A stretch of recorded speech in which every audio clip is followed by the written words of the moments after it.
The Witcher's world, such an enticing and exciting world of adventure. If you dream for a second, how much would you like to be there? Having a beer with Zoltan, listening to Dandelion's ballad, watching the witches work from the shadows, seducing a beautiful sorcerer if you're a guy, or a proud sorcerer if you're a lady. It is true, sometimes we dream about it while reading books, watching movies or playing games. But if you take a more practical approach, the romanticism disappears immediately. In reality, you would hardly want to live in the witch universe. This is a cruel, scary, and not at all fairy tale world where death awaits an ordinary person at every turn. It is much easier to get stabbed between the ribs here than to get at least a glance from even the most indiscriminate sorceress. You are unlikely to last more than a few days in the world of the Witcher. And why is that? Well, really, why? Let's find out. In this video, we will prove to you that you do not want to live in the world of the Witcher, and you definitely will try to get out of there at the first opportunity. Still don't believe us? Well, keep watching. After all, the continent offers too many ways to die. You're listening to the Old Witcher speaking. Before the video starts, we'd like to thank our patrons for the support. It is incredibly motivating and very important to us. But also, thanks to all the viewers. Get yourself some goodies, because what happens next is going to be very interesting. Of course, when we talk about the dangers of the Witcher world, the first thing that comes to mind are the monsters. From dopplers to dragons, from mermaids to werewolves, from neckers to genies. Monsters are the main feature of the Witcher universe, and this is also the main curse of its inhabitants. If you watch the interaction of amazing monsters on screens, it's quite interesting. But in real life, you would rather meet a godling. And even that is not a fact, because even the godlings can be quite nasty, for example by using their magic to put you into an eternal sleep with nightmares. The continent is simply bubbling with monsters, the mere sight of which makes your body feel hot and cold at the same time, and your hands shake like those of a real drunk. Even in the most recent era, when the Witchers have been nearly eradicated and the streets have become much safer, monsters still continue to find victims. Just try to imagine the times before the Witchers, when every trip on the highway ended in death unless you took a squad of soldiers or mercenaries with you. When every minute spent outside the walled city significantly increased the risk of dying a painful death in the claws of a griffin or in the paws of a ghoul.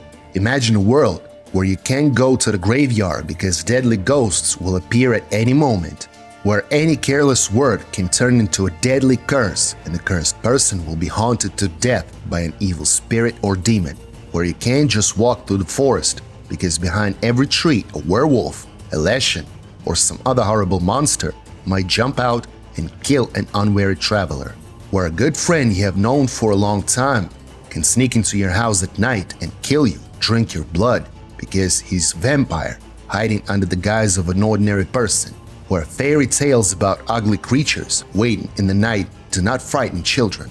After all, many of them have seen at least one of these creatures in their short lives, at least some kind of godling, where each person may turn out not to be himself, but the Doppler who killed him and imitates his life. This list could go on for a very long time. The monsters of the Witcher's world are too diverse, too numerous, and too dangerous to be called just another tourist attraction. Oh, our beautiful free world of the victory of democracy and capitalism. We still complain about life and bicker that it used to be better. Well, I wonder what song we would sing in the world of the Witcher, where the person who cries out, "I am a personality, I am an individual," would at best be laughed at. At worst, he would be branded a blasphemer, beaten, exiled from his village or town, his entire family shamed, or simply killed. In the world of the Witcher, you can't stand out from the crowd, and if you do stand out, be smart enough to always carry a sword and sleep with your eyes open. Maybe then you won't get beaten half to death in an alley, and they won't strangle you in your own bed in your own house. But still, it's not a fact that it won't happen. Anyway, why bother? You can just burn down the house together with a person who is different from the rest. Of course, after barricading the doors and windows first. The law in the world of the Witcher is very selective and unstable. Bribe the guards and no one will see you. And even if there is some kind of investigation, the chances of finding the criminal are close to zero. unless he's caught right at the scene of the crime. But it is very easy to frame an innocent person. But the humans are one thing. They can still look for some ways to survive. But if you suddenly belong to another race, or, God forbid, there was coyotes in your family, then expect trouble. Actually, no. It's better not to wait. Just run into the woods and look for your people. Racism and xenophobia in the world of The Witcher are at an all-time high. The dominant race of humans on the mainland will use any means necessary to drive out anyone who looks different from them. Even if you were a thrice decent, ever helpful, good-natured elf. Even if you were a gnome and never heard a fly in your life. In any case, if your ears are even a little bit pointed, you should expect a stranger to walk up to you and slit your throat in broad daylight.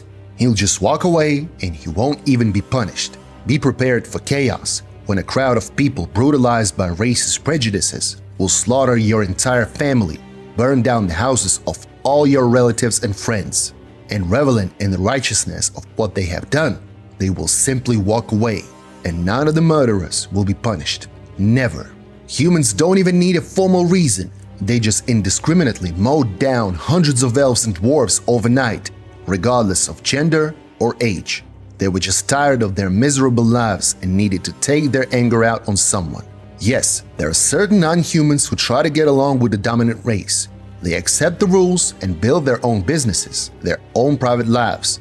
But these attempts are doomed to failure. The fate of such non-humans will be filled with sorrow. The only more or less safe way for a female elf is a brothel. For the dwarf, forged swords for the army. In these cases, they will have at least some protection. On the other hand, if you're a simple, normal, decent human, then be prepared for vengeful scoia'tails to break into your house, and they will not spare anyone. The world of The Witcher does not forgive weaknesses and does not accept dissent. There is only black and white. Every side has racial conflicts. Only the strongest will survive, and the cruel and the cold-blooded will survive. Or whoever likes this video. If you have managed to adapt to a world where death at the hands of a monster or an alien race awaits you at every turn, then be kind enough to adapt to the fact that there are people who are simply better than you. And no, I'm not even talking about the nobility and kings, whose power is an indispensable attribute of any medieval world. After all, there must always be some kind of power, and its representatives will always live better. We're talking about people who are just lucky enough to be born with a magical gift, and now they can do almost anything.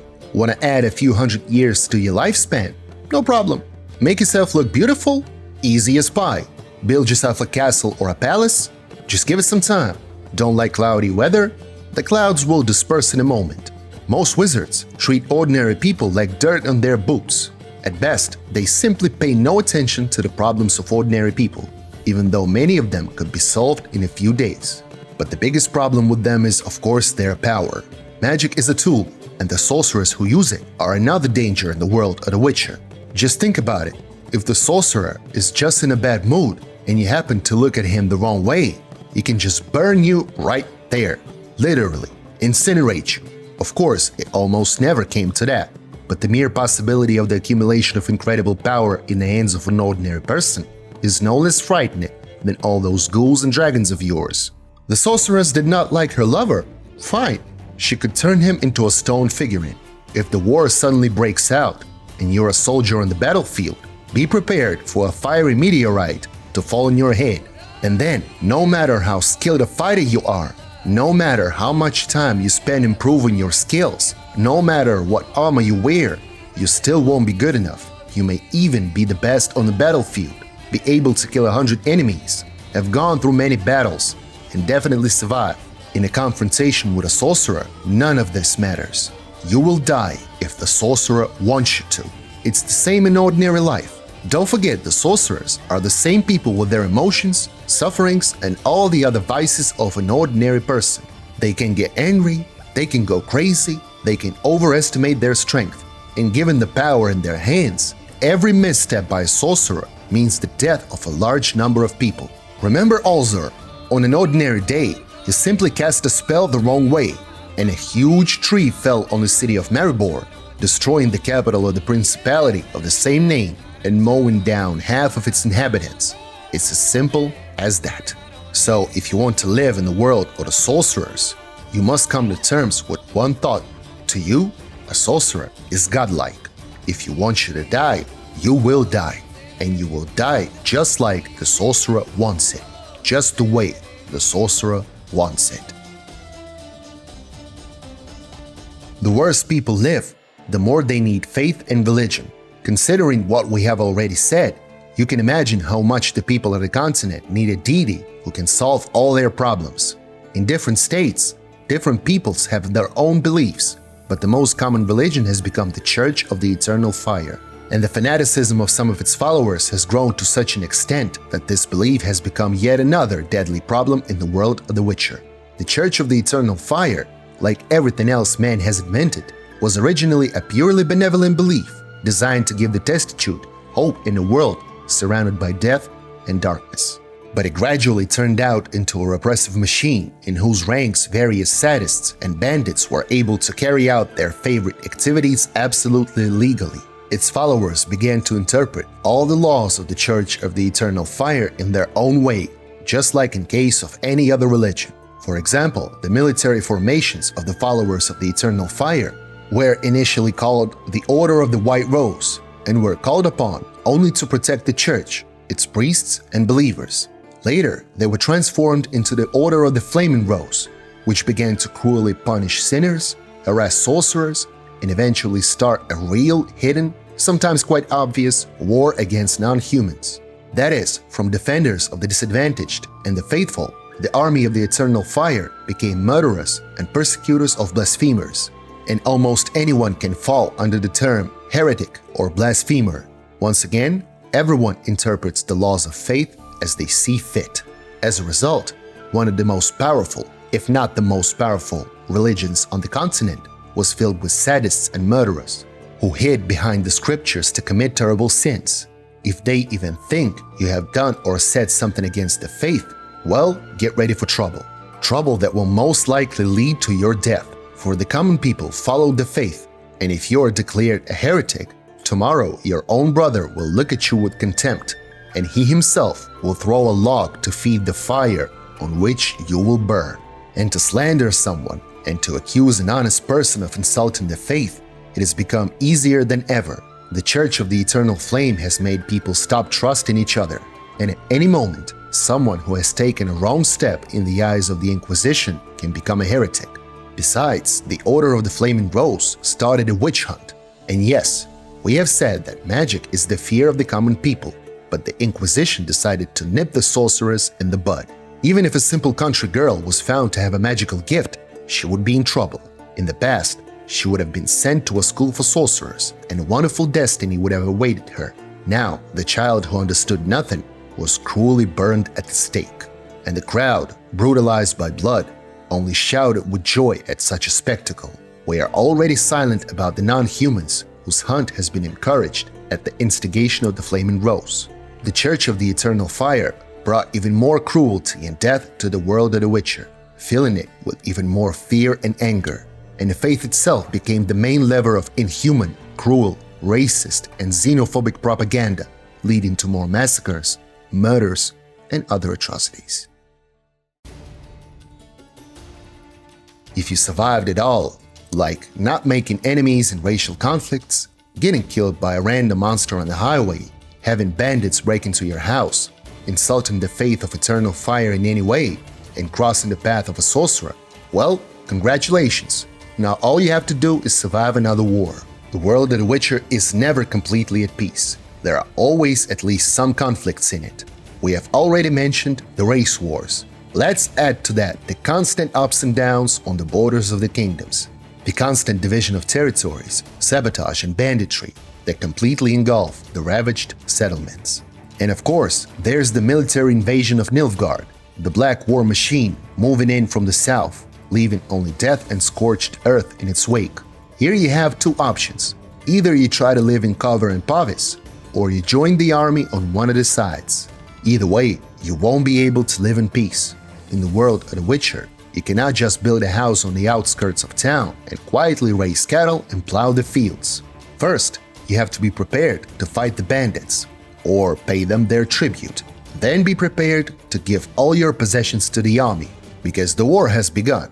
Then be prepared to give whatever is left to the invader who defeated your former ruler. And when the invader leaves, be prepared for your house to be burned, your cattle to be killed, and your fields to be covered with salt. At the very same time, you must somehow survive yourself, protect your wife and children, who may be abused or taken into slavery, and your whole life goes down the drain. It becomes a path of suffering and death. This is war, and war spares no one. And the fact that war is an almost constant process on the continent speaks only of the suffering that the people of this world are forced to experience. The number of disadvantaged people and broken destinies here is too great, and it is unlikely that anyone will be able to avoid all of this completely. And finally, the most terrible thing, something you cannot hide from, something against which neither strength nor magic can help, something that does not choose its victims and cannot show mercy: disease. Of course, no medieval world can do without terrible epidemics and incurable diseases, which devastate people's lives more than any war. There were enough of them in the world of The Witcher, but the most terrible one can be called Catriona, the bubonic plague of the Witcher world. As a matter of fact, the plague of Catriona from our world, from Europe of the same Middle Ages, was brought to the continent by Ciri, the child of Destiny, and perhaps it was Destiny who punished this world for its lust, cruelty, and ruthlessness in this way. Aboard the ship named Catriona, the plague first arrived in Sintra, and from there it spread to half the continent. Catriona's plague mowed down cities. People died by the hundreds and thousands. There was no salvation to be found. In panic, infected people fled from plague-ridden places to other cities. The disease spread further and further. After the war with Nilfgaard, the disease quickly spread throughout the northern lands. Those who fell ill with Catriona died a painful death. Their bodies were covered with purulent growths. Fever also developed. The convulsions grew worse every day, and people could not eat because their mouths were rotting. In addition, bloody diarrhea began, and the body shook from constant vomiting. After about 10 days, the sick person died in terrible agony, and this happened to everyone. The cities were filled with screams and groans. Death settled there.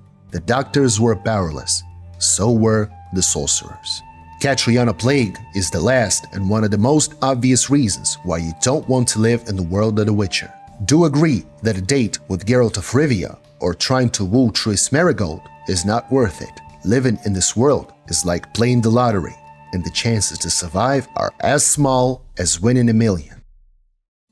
Well, the old Witcher team also has to survive somehow by making content that is not too hyped up and stuff, but you guys still love it, don't you?